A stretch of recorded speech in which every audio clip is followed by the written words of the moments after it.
গাজীপুরের কাপাসিয়ায় একই পরিবারের ৫ জনকে জবাই করে হত্যা করা হয়েছে। ভোররাতে উপজেলার রাউংকোনা গ্রামে এ মর্মান্তিক ঘটনা ঘটে। কাপাসিয়া থেকে বিস্তারিত জানাচ্ছেন মাজহারুল ইসলাম মাসুম। গাজীপুরের কাপাসিয়াতে একই পরিবারের ৫ জনকে জবাই করে হত্যা করা হয়েছে। এর মধ্যে তিনজন শিশু, একজন নারী এবং একটি যুবক রয়েছে।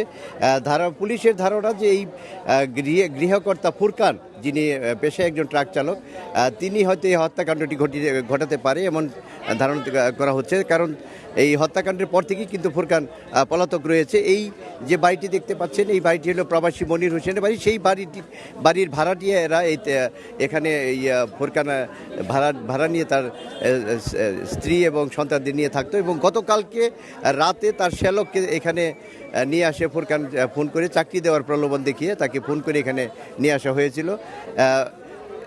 এখানে আমরা দেখছি যে বাড়িটি বদ্ধ করে রাখা হয়েছে এবং সেখানে সিআইডি, পুলিশ এবং পিবিআই এর কর্মকর্তারা সেখানে তাদের নমুনা সংগ্রহ করছেন।